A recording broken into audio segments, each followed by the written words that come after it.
2 वाक्य म्हणते मी आणि माझ्या वाक्यासोबत तुम्हाला म्हणायचं आहे. वाक्य आधी सांगते, नंतर तुम्ही म्हणायचं आहे.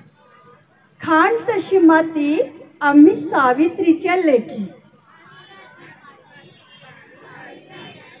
आता पहिलं वाक्य मी म्हणणार आणि दुसरं वाक्य तुम्ही म्हणायचं. आणि जोरात म्हणायचं. काय म्हणायचे तुम्हाला? आम्ही सावित्रीच्या लेकी. खाण तशी माती, खाण तशी माती. Very good. आहोत ना आपण सगळ्या सावित्रीच्या लेकी, हो की नाही? Very good. आणि खरंच फार सुंदर आपण सगळ्या सावित्रीच्या लेकी आहोत. अगदी आजच्या दिवशी आणि असं मनात नेहमी वाटतं. मी आजच बोलता बोलता शुभांगीला म्हणाली आणि 3 दिवसापासून मी सतत म्हणते आहे की खूप सण साजरे करतो आम्ही. अनेक जयंत्या, स्मृतिदिन आम्ही साजरे करतो, पण जो दिवस आम्ही खऱ्या अर्थाने सणासारखा साजरा करायला पाहिजे तो दिवस म्हणजे आमच्या जीवनात ज्यांनी खऱ्या अर्थाने क्रांतीची सुरुवात झाली तो दिवस म्हणजे 3 जानेवारी आहे की नाही. आणि ती 3 जानेवारी आम्ही खऱ्या अर्थाने खरंच उत्साहात फार मोठ्या प्रमाणात अशा पद्धतीने महोत्सवासारखी साजरी होणं महत्त्वाचं आहे. तर आपण या पद्धतीनेच कुठेतरी हे करत आहात. तर या देशात नव्हे तर जगामध्ये अगदी सर्वप्रथम स्वातंत्र्याचा आणि विशेष म्हणजे स्त्री स्वातंत्र्याचा ज्यांनी पायंडा रोवला ते शांतिदूत महाकारुणी तथागत भगवान गौतम बुद्ध यांना सर्वप्रथम मी त्रिवार वंदन करते. कारण ज्या काळामध्ये स्त्रियांना कुठलेच अधिकार नव्हते त्या काळामध्ये संघामध्ये त्यांनी आम्हा स्त्रियांना प्रवेश दिला आणि त्या काळामध्ये 72 थेरी होऊन गेलेल्या म्हणजे ज्याला आपण विद्वान भिक्षुणी म्हणू शकतो. आणि तिथून आमच्या स्वातंत्र्याची खऱ्या अर्थाने सुरुवात झाली. कुठेतरी क्रांती प्रतिक्रांतीमध्ये परत असं काहीतरी झालं आणि आम्ही मग मात्र कुठेतरी मागे मागे मागे मागे होत गेलो. पण त्यानंतर मात्र 19व्या शतकात विद्येविना मती गेली, मतीविना नीती गेली, नीतीविना गती गेली, गतीविना वित्त गेले आणि वित्ताविना शूद्र खचले. एवढे अनर्थ एका अविद्येने केले. साऊ, जर आम्हाला आमची प्रगती करायची असेल ना तर आम्हाला शिकलो पाहिजे, आमच्या महिलांना शिकलं पाहिजे आणि ही जबाबदारी साऊ तुला पेलवायची आहे असे सांगणारे ते राष्ट्रपिता महात्मा ज्योतिबा फुले. आणि त्यांच्या शब्दाला तेवढंच उचलून धरून त्यावेळच्या परिस्थितीला पूर्णपणे मागे सारून अगदी अंगा खांद्यावर शेण माती जळून दगड धोंड्यांचा मारा सहन करून आमच्यासाठी विद्येची वात पेटविणारी ती ज्योती क्रांतीज्योती सावित्रीबाई फुले, तिला खरोखरच आजच्या दिवशी खूप खूप मनापासून अभिनंदन करावंसं वाटतं.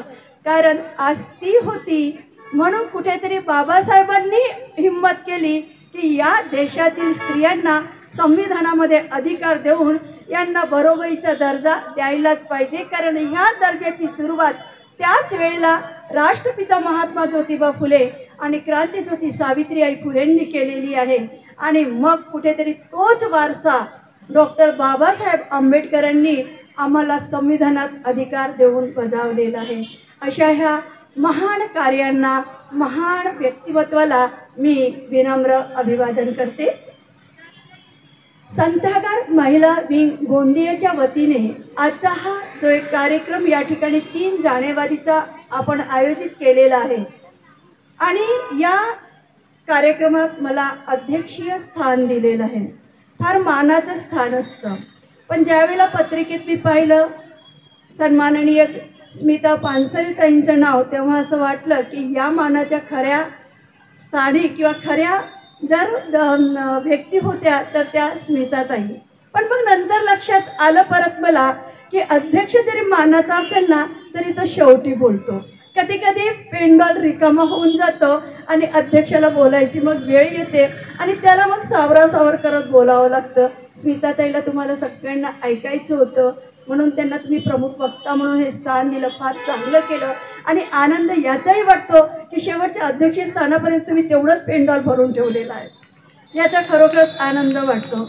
या ठिकाणी उद्घाटकीय म्हणून ज्यांनी भाषण केलं आणि ज्यांना उद्घाटकाचं स्थान दिलं त्या शुभांगी ताई माझ्या मैत्रीण आहेत, त्यांचंसुद्धा मी अभिनंदन करते. फार सुंदर त्यांनी या ठिकाणी वक्तव्य केलं आणि विशेष म्हणजे आमच्यापेक्षा आगळा वेगळा पेहराव, पण आजच्या 21व्या शतकाला साजेचा असा पेहराव करून येणाऱ्या आमच्या PI ताई म्हणजे ममता नंदागौडी मॅडम यांचंसुद्धा खरंच अभिनंदन आहे. कारण काळ जसा बदलला त्या काळानुसार आम्ही बदललंच पाहिजे. किती जुन्या रूढी परंपरांना आम्ही जतन केलं आणि त्या रूढी परंपरेला जतन केलं म्हणजे आम्ही खूपच सोजवळ दिसणार आणि खूपच विचारांनी सोजवळ होणार असं नाही आहे.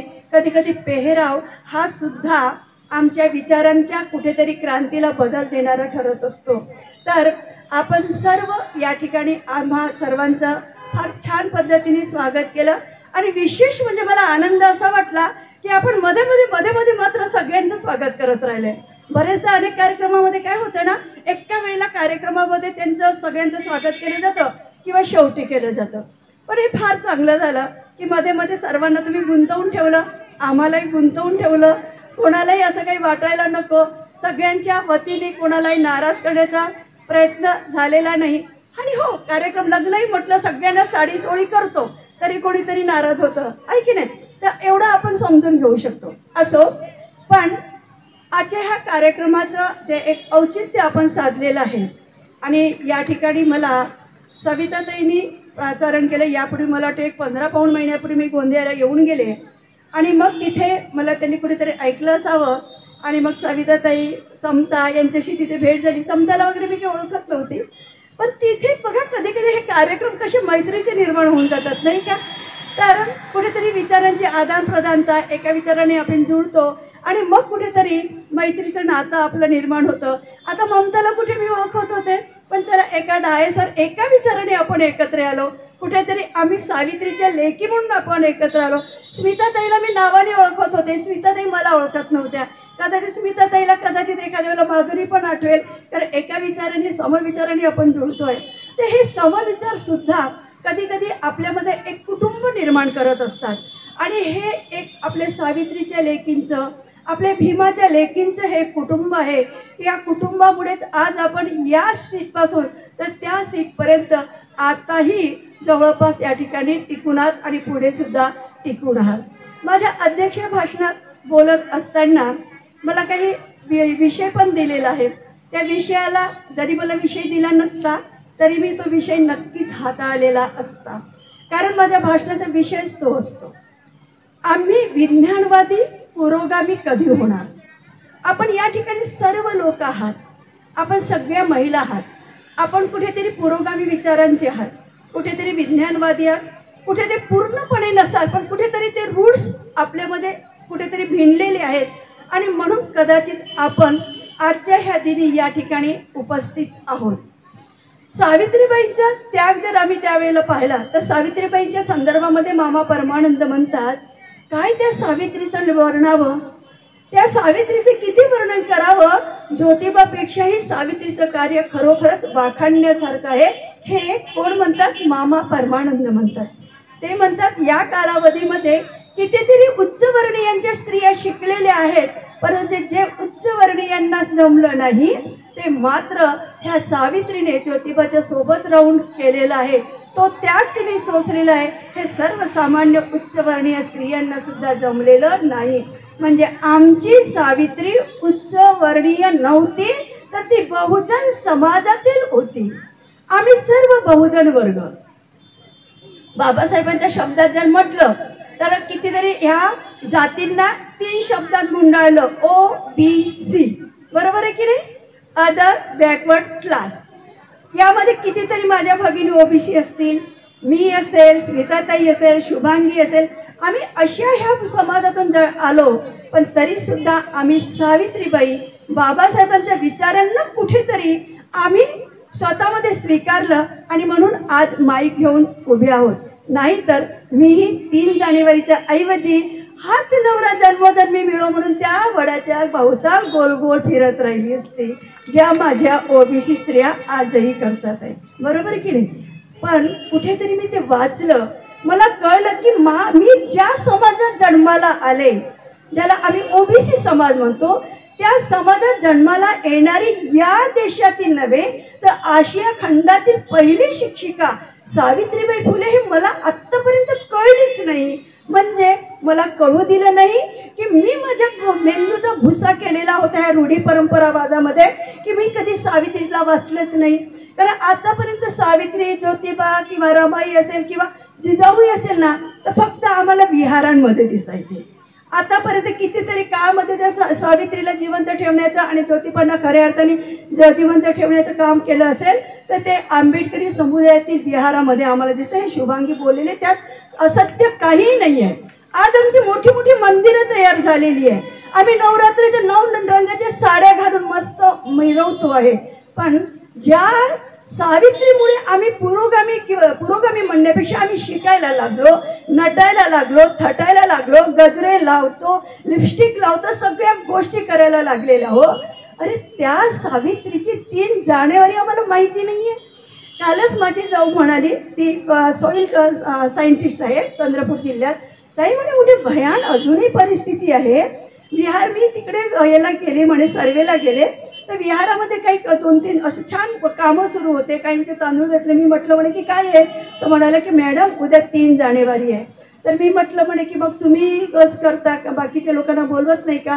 त्यांनी म्हटलं म्हणे की मॅडम आंबेडकरी विचारांच्या बायांशिवाय इतर एकही ओबीसी समाजाची बाई ही ह्या सावित्रीबाई फुले जयंतीलाही येत नाही.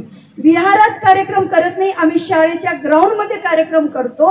पण एकही सावित्रीची लेख ज्याला आम्ही म्हणू, ज्या सावित्रीमुळे आमच्या मुली आज इंजिनियर झाल्या, डॉक्टर झाल्या, वरच्या कुठेतरी अंतराळात जाऊन मिळवायला लागलेल्या आहेत, ज्या अगदी ऑफिसर झालेल्या आहेत, कलेक्टर झालेले आहेत, त्या सावित्रीला आजही त्यांनाही माहिती नाही अशी परिस्थिती आहे.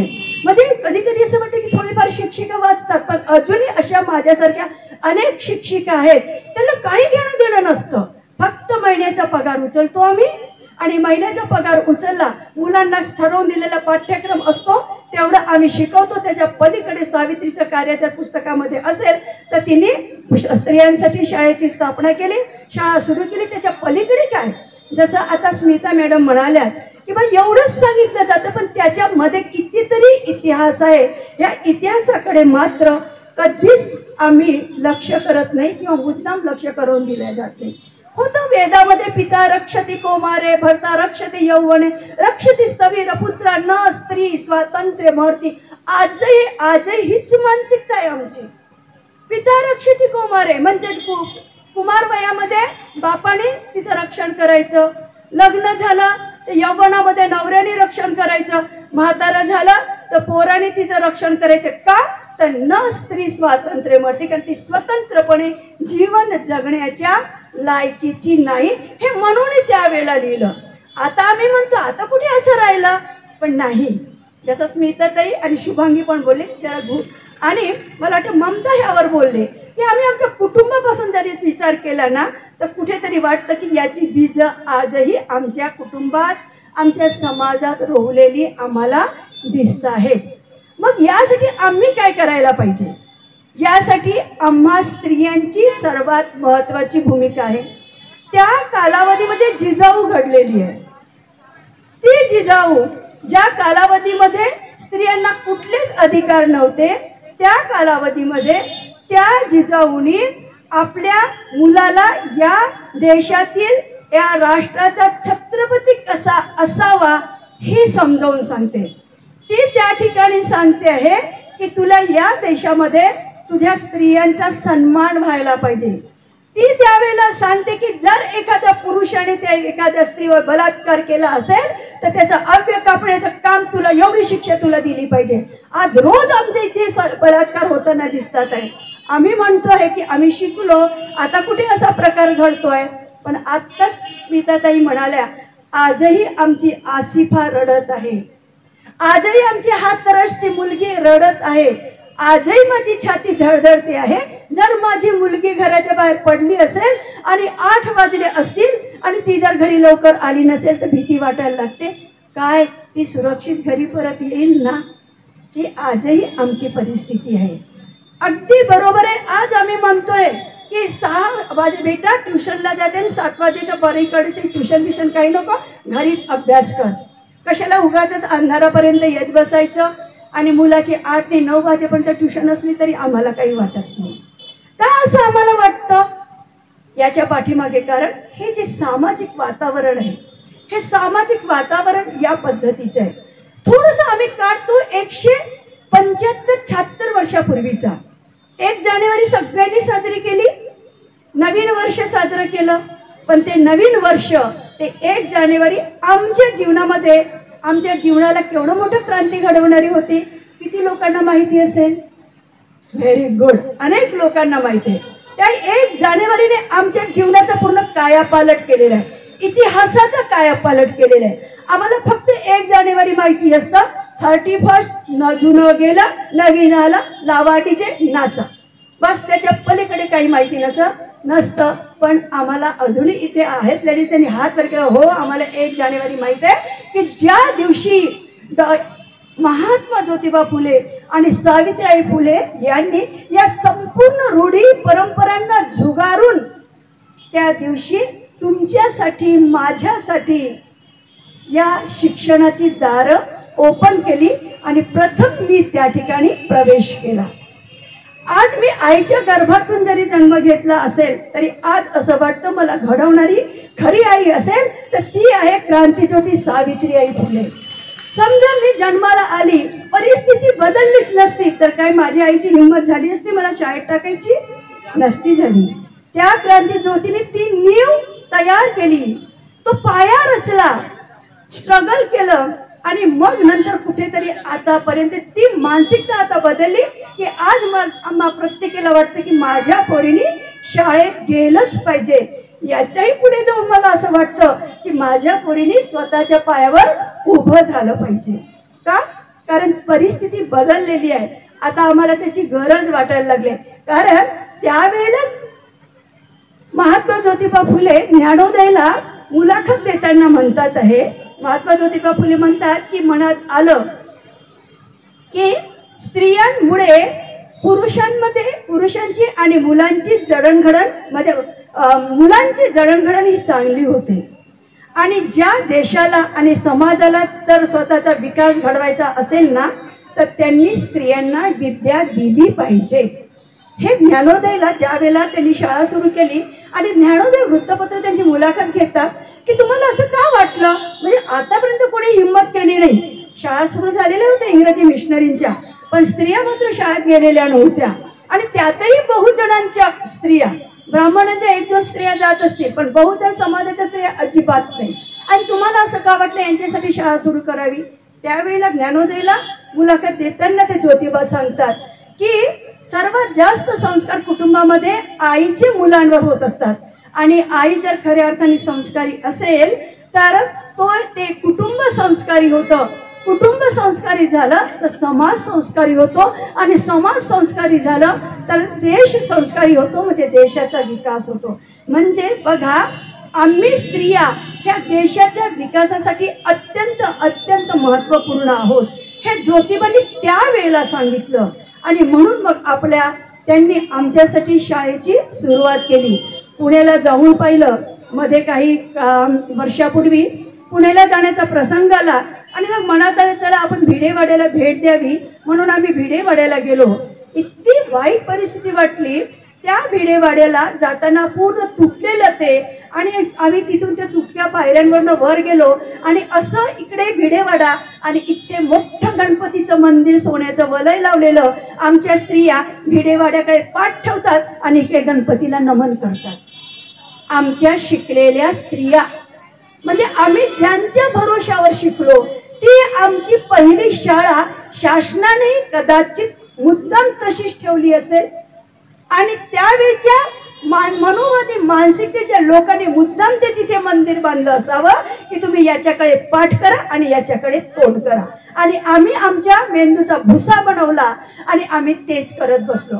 आता जसं स्मिताताईंनी सांगितलं की तिथे त्या याच्यामध्ये जेव्हा आम्हाला सावित्रीचं कुठेतरी लेखन करायला पाहिजे, वाचन करायला पाहिजे, तिथे मार्गशीर्षमध्ये आम्ही एक मंत्र उच्चार करत बसतो. अजूनही दरवर्षी मोठ्या प्रमाणामध्ये ते केलं जातं. ही काही मी मुद्दाम घडवून आणलेली परिस्थिती आहे. आणि ह्या अशा मुद्दाम घडवून आणलेल्या परिस्थितीला आम्ही स्त्रिया कुठेतरी बळी पडतो आहे. याच्या पाठीमागचं कारण आम्ही फक्त आणि फक्त शिक्षित झालेले आहोत. आम्हाला फक्त लिहिता वाचता आलं. इतकं लिहिता वाचता आलं की आम्ही ते लिहिणं वाचण्याच्या भरोशावर पगार कमवायला लागलो, पदावर बसायला लागलो. पण आमचा मेंदू मात्र हा तसाच राहिला. जोपर्यंत आमचा मेंदू हा सुदृढ होत नाही, जोपर्यंत आमचा मेंदू पुरोगामी होत नाही, आणि पुरोगामी विचारांची जर आई असेल तर तिचं कुटुंब पुरोगामी होईल. कुटुंब पुरोगामी झालं तर समाज पुरोगामी होईल, आणि समाज पुरोगामी झालं तर देश पुरोगामी व्हायला वेळ लागणार नाही. आणि सगळा देशच पुरोगामी झाला तर गोविंद पानसरे सारख्या लोकांवर अशी गोळी झाडून मारण्याची वेळ येणार नाही. कारण अशी मोजकी लोक असतात, आणि मग अशा मोजक्या लोकांना टार्गेट केलं जातं, आणि तुमच्या विचारांमुळे कुठेतरी समाज बिघडतो म्हणून सांगितलं जातं आणि त्यांना शूट केलं जातं.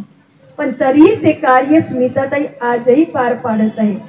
बाप गेला तरी चालेल, पण विचारांना मात्र मी मरू देणार नाही. ही भूमिका कुटुंबामध्ये कुठेतरी पुरोगामी विचारांनी रुजली म्हणून ते काम कुटुंबातून आजही सुरू आहे. आज आम्हाला अशा विचारांची गरज आहे. आज आम्ही जर पुरोगामी असलो तर आम्हाला स्वाभाविकपणे आमच्या मुलीला 7च्या आत घरात सांगायची गरज राहणार नाही. आम्हाला आमच्या मुलालाही म्हणावं लागेल की बेटा तुलाही त्याच वेळेला घरी परत यायचं आहे. 7 वाजेपर्यंत 8 वाजेपर्यंत तुलाही दोघेही तुम्हाला 7 वाजेपर्यंत घरी परत यायचं आहे. जर 7च्या नंतर अर्धा तास मुलगी जर लेट झाली, तिला 10 प्रश्न करत असाल तर अर्धा तास लेट होणाऱ्या पोराला 15 प्रश्न करा तुम्ही. कुठे होता, काय करत होता, कुठे उभा होता. आम्ही मुलांना प्रश्न नाही करत हो, आम्ही मुलींना प्रश्न करतो. इथूनच आमची कुठेतरी सुरुवात होते. आणि मग मी प्रश्न माझ्या मुलाला करते, माझ्या मुलीला करते. माझा मुलगा सगळं बघत असतो, मग तो म्हणतो की माझी आई माझ्या बहिणीलाच तर 10 प्रश्न करते ना, उद्या मी माझ्या बायकोला प्रश्न करणार आहे की नाही. आणि मग तिथेच कुठेतरी आमचं सगळं कुटुंब विस्कळीत व्हायला लागतं. आज आम्ही घटस्फोटाचे प्रमाण वाढताना दिसतंय तर सर्वात जास्त आम्ही दोष कोणाला देतो? स्त्रियांना. बरोबर आहे म्हणतात ते, जसं म्हणतात नाही बलात्काराचे प्रमाण वाढलं स्त्रियांच्या कपड्यांमुळे. बरोबर उत्तर दिलं की बा तोकड्या कपड्यांमुळे. आणि मग आम्ही पोरी जरा जपून करतो. अरे पोरी जरा जपून म्हणत असं पोरा जरा तूही जपून कधी म्हणायला शिकणार आम्ही? अरे त्यालाही जपायचं आहे ना. अरे संसाराचे दोन्ही रथाचे चाक आहेत. एक मुलगाही आहे आणि मुलगी आहे. कुटुंबामध्ये जेवढा नवरा महत्वाचा आहे तेवढी बायकोही महत्वाची आहे. बरोबर आहे. आणि असं करत असताना एकाला वरचं स्थान एकाला खालचं स्थान दिलं तर रथ चालेल का व्यवस्थित? मग आधी ते समजून घेणं आधी आम्ही महत्वाचं आहे. हे आम्ही स्त्रियांनी आधी समजून घेतलं पाहिजे. माझ्यावर माझ्या सासूने माझ्या आईने काय संस्कार केले जाऊ द्या, पण मी सावित्रीची लेक आहे ना. मी वाचायला लागली ना, माझी आई नाही शिकली तेवढी. मी वाचायला लागली, मी लिहायला लागली, मी बाबासाहेबांना वाचायला लागली, मी बुद्धांना वाचायला लागली. तर माझी मानसिकता त्या पद्धतीने व्हायला पाहिजे. त्या मानसिकतेने मला माझ्या मुलीला आणि माझ्या मुलाला घडवता यायला पाहिजे. ही मानसिकता आधी मला बदलणं, आई म्हणून मला बदलणं अत्यंत महत्त्वाचं आहे. मला त्याला वारंवार सांगता आलं पाहिजे बेटा कुटुंब एकट्याने चालत नाही. बरं, कुटुंब एकट्याने चालत नाही, कुटुंब दोघांनी चालतं. कारण घरात आई जर आजारी असेल तर घराचं बघा कसं काय होतं. घरात वडील जर निघून गेले असतील तर ते कुटुंबाचे बघा कशी अवहेलना होते. बरोबर आहे. किती दोघेही महत्वाचे आहे. मग हे दोघेही महत्वाचे असताना आम्ही दोघांना दुय्यम पद्धतीने का घडवतो? एकाला वरचं स्थान एकाला खालचं स्थान. काय बाबासाहेबांनी आम्हाला समानता दिलेली आहे. बरोबर आहे. बाबासाहेब म्हणतात धर्म, लिंग, जात, वंश यावर कुठलाही भेदभाव केला जाणार नाही हे संविधानात आम्हाला सांगतात. लिंग म्हणजे स्त्री आणि पुरुष. कुटुंबात जर आम्ही वावरत असू, मग समाजात असो किंवा देशात असो, तर आमच्यामध्ये असा कुठलाही भेदभाव होता कामा नये. पण आजही आम्ही शाळा कॉलेजमध्ये बरेचदा अनेक कुटुंबामध्ये, सर्वसाधारण कुटुंबामध्ये काय होतं, पोरांना इंग्रजी शिक्षण द्यायचं असतं. ह्या इंग्रजी शिक्षणापोटी आम्ही काय केलं, आमच्या सरकारी शाळा, हक्काच्या शाळा आम्ही बंद पाडल्या. आता जिथे की इंग्रजी शिक्षण त्या सरकारी शाळेतही दिलं जातं, पण काय माहीत वेळ खूप लागलेला आहे, त्या शाळा आम्ही हक्काच्या बंद पडल्या. 2 मुलं असतात, मध्यम कुठेतरी कुटुंब असतं, कॉन्व्हेंटला टाकतो मुलगा आणि मुलीला पण. मग कॉन्व्हेंटमधून प्रायमरी स्टेजपर्यंत मुलगा आणि मुलगी येते. मग ती काही आमच्या आर्थिकतेला किंवा खिशाला परवडणारी फी नसते. मग आम्ही काय करतो, पोरीला स्टेट लेवलवर टाकतो आणि पोराला CBSE लेवलवर टाकतो. अनेक कुटुंबात पाहिलेली उदाहरणं आहेत बरी, अनेक कुटुंबामध्ये. का तो पोरगा CBSE मध्ये शिकला पाहिजे आणि मुलगी स्टेटला शिकली तरी चालेल. का? कारण ती दुसऱ्यांच्याच घरी जाणार आहे ना.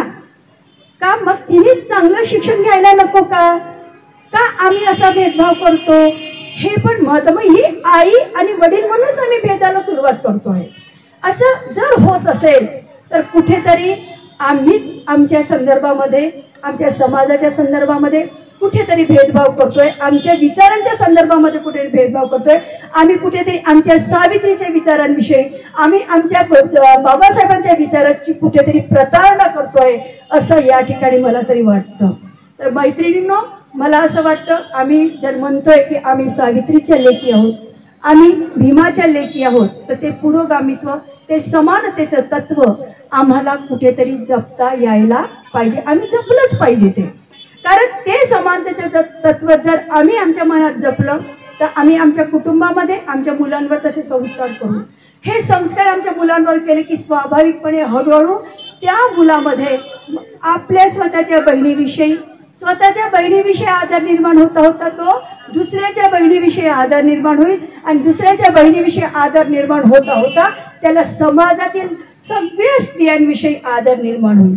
मग ती मुलगी किती शॉर्ट घातलेली आहे का आणि लॉंग घातलेली आहे का, हा पाहण्याचा दृष्टिकोनच त्याचा राहणार नाही. आणि मग आम्हाला वारंवार नुसतं पोरी त्यांना जपून सांगण्याची गरज राहणार नाही. कारण आम्ही कुटुंबामध्ये पोरा जरा तू पण जपून हे आधीच सांगितलेलं असतं. ही भूमिका आई म्हणून आमची असते. हे आम्ही करणं अत्यंत महत्त्वाचं आहे.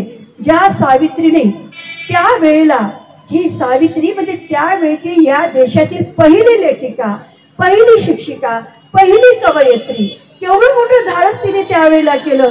थोडंसं धाडस आता आम्हाला करायचं आहे की नाही. आता आम्हाला ह्या अशा पद्धतीने घरामध्ये जर वाद आम्हाला बंद करायचे असते तर आई म्हणून माझी आधी भूमिका सुधारणं किंवा बदलणं अत्यंत महत्त्वाचं आहे. आता जसं म्हणाले की घरामध्ये सून आली की सुनेच्या संदर्भामध्ये बाहेरून आलेली तिला थोडंसं ॲडजस्ट व्हायला वेळ लागतो. आई म्हणून माझी भूमिका आहे, एवढे नाते सगळे तोडून ती आपल्या घरामध्ये येते. तुमच्याशी सावरायला, तुमच्याशी वेळ द्यायला तिला थोडा वेळ द्या. आणि हे दिलं तर कदाचित कुटुंब सावरू शकतं. आणि मुलालाही शिकवा की बेटा तुझीही बायको नोकरी करून राहिलेली आहे, तर जरा जसं ममता म्हणाली आहे की जर ती पण आली असेल तर एखाद वेळेला नवऱ्याने समजा ग्लासभर पाणी दिलं तर सासू म्हणून किंवा आई म्हणून मला दुखवण्याचं काहीही कारण नाही. बरोबर आहे की नाही? बरेचदा काय होतं, असं होतं ना की बापरे आम्ही होतो तर 1 ग्लास पाणी आणत होता, बायको आल्याबरोबर कसं पाणी देऊन राहिलं, काय झालं दिलं तर. अरे ती नोकरी करून राहिली, ती पण थकलेली आहे. थोडीशी मानसिकता आपण बदलली पाहिजे. ह्या जर मानसिकता बदलल्या की नाही तर आमचे घटस्फोटाचे प्रमाण आपोआप कमी व्हायला लागलं. कारण घटस्फोट झाला की आम्ही प्रत्येक वेळेला मुलींनाच दोष देतो. शिकल्यानं आजकाल पोरी ऐकायला लागल्या नाही, शिकल्यानं आजकाल पोरी ऐकायला लागल्या. बरोबर आहे, शिकल्या त्या ऐकत नाही का, आपला अपमान सहन करतील. त्या शिकले ना बरोबरीने, तिला आतापर्यंत ती कुठेतरी बाबासाहेबांच्या त्या समानतेने वागायला लागलेली आहे. आणि तुम्ही वारंवार म्हणता की नाही नवरा म्हणते सासू म्हणते ना तसंच वाग, तसं थोडंसं तिलाही समजून घेण्याचा प्रयत्न करा, तिच्याही सन्मान करा, तिच्याही शिक्षणाचा सन्मान करा. हे जर तुम्ही करायला लागलेत ना तर कदाचित ती मुलगी आपोआप तुमची होईल आणि कुटुंब आमचं कुठेतरी दूर जाणार नाही. या ठिकाणी मला बोलावलं, अध्यक्षांचं स्थान दिला. सावित्रीच्या निमित्ताने ह्या सगळ्या रूढीवादी मानसिकता, हे जे मी उदाहरणं दिले हे रूढीवादी मानसिकतेतील आहेत. आमची आजही जे काही आमची पारायणं आहे, जे काही अजूनही आम्ही त्या अगदी त्या 33 कोटी फिरत असतो, ह्या इथून आम्ही आता थोडंसं दूर जायला पाहिजे. आणि याची भूमिका आंबेडकरवादी स्त्रियांची, महिलांची जास्त आहे. आमच्या OBC समाजाच्या मैत्रिणी जर तुमच्याकडे असतील तर त्यांना न दुखावता अशा कार्यक्रमाला आणा. हळूहळू आमच्यासारखे लोक बोलतात, काहीतरी हॅमरिंग होतील, तुम्ही नका बोलू, तुम्ही बोलले तर मैत्री तुटेल, बरोबर आहे की नाही? आणि अशा वेळेला काहीतरी त्यांना अनाथ त्यांच्या कुठल्याही पद्धती त्यांचा देवधर्म त्यांना चिपकून राहू द्या, पण हळूहळू पुरोगामी विचारायला आले, हळूहळू त्यांच्या हातात पुस्तक द्या, वाचायला लागले, तर कदाचित प्रगती होईल. आणि मग जशा स्मिताताई म्हणतात की आज जशी इतकी मोठी संख्येने तुम्ही आहात, परत पुढच्या वेळेला जर आले तर नवीन चेहरे. आणि मी तर म्हणेल की कदाचित इथे आंबेडकरी समुदायाबरोबर आंबेडकरी विचारांशी जुळलेल्या अनेक ओबीसी महिला सुद्धा येतील. आणि अनेक ओबीसी महिला आल्या तर बघा या देशाची प्रगती एक वेगळ्या पद्धतीने असेल. परत एकदा आपणा सर्वांचं मी या ठिकाणी अभिनंदन करते. विशेष म्हणजे महिला विंगचं की 2000 ग्रुप, 2 महिलांचा ग्रुप. आणि एक शेवटचं मी सांगते, बघा एवढा मोठा ग्रुप चालवणं इतकं साधं सोपं नाही आहे. आजकाल आमच्या महिलांच्या पार्ट्या होतात तर किती पार्ट्या, डीसीच्या पार्ट्या, हॉटेलमध्ये जाणं, खाणं, नाचणं करू नका असं नाही म्हणत मी, करा. पण एका बाजूला जीवनाचा आनंद जगत असताना आपण कुठेतरी सामाजिक लेवलची पण जाण ठेवलेली पाहिजे. पण आज अनेक महिलांना त्याच्याशी काही घेणं देणं नसतं. पण हे सगळं तुम्हीही करत असाल, पण करत असतानाही तुम्ही ती सामाजिक कुठेतरी जाण ठेवलेली आहे. आणि त्या जाणीवेतून तुम्ही हा एवढा मोठा प्रोग्राम केलेला आहे. खरोखर तुमचं म्हणावं तितकं कौतुक करणं हे कमीच असेल. पण तुमचं मनापासून मी अभिनंदन करते की तुम्ही हा एवढा मोठा एक उत्कृष्ट पद्धतीने प्रोग्राम केलेला आहे. एवढ्या दुरून वक्त्यांना बोलावलं, ते सगळा भार तुम्ही सहन करून राहिलेले आणि सुंदर पद्धतीने सगळं नियोजन केलेलं. आणि एक मला कौतुक वाटलं, इथे मी बसल्या बघत होते, जर ते तिथून ते खाण्याचे पॅकेटचे पॉलिथिन आहे ना, ते आमच्या 2 महिलाच घेऊन येत होत्या. नाही तर जनरली वजनाचं काम असलं, पुरुष म्हणता हो सगळं मिरवायला तुम्हाला पाहिजे, वजनी काम असलं तर मग पुरुषांना बोलावता म्हणतात. पण मी ते मार्क करत होते की खाण्याचे पॅकेट आणणं दोघीजणी, मग ते वाटणं, आता ते अजून काहीतरी आणलं वजनी वगैरे त्यांनी, हे सगळं म्हणजे बघा शारीरिक श्रम करायलाही किती आपण तयार असतो की नाही. महिलांचा कार्यक्रम आहे ना, तर महिलांनीच सगळं करायचं. कदाचित ही भूमिका तुम्ही ठेवली असेल आणि ते सगळं करता आहात. खरोखरच आपण अभिमानास्पद आहात, अभिमानास कुठेतरी पात्र आहात. आपल्या सर्वांचं परत एकदा मी कौतुक करते. आणि खरंच असं वाटतं की त्या सावित्रीचं कुठेतरी एक विचारांचं बीजारोपण आपल्या संतागार महिला विंगवर नक्कीच झालेलं आहे. आणि म्हणून हा एवढा मोठा प्रोग्राम आपण या ठिकाणी राबवलेला आहे. परत एकदा मला अध्यक्षस्थान दिलं आणि कदाचित लांबलं असेल अध्यक्षीय भाषण, तर बोलताना मलाही भान राहत नाही, आहे की नाही. तर ते आपण ऐकून घेतलं, त्याबद्दल आपल्या सर्वांचं परत एकदा धन्यवाद देते आणि इथेच मी थांबते.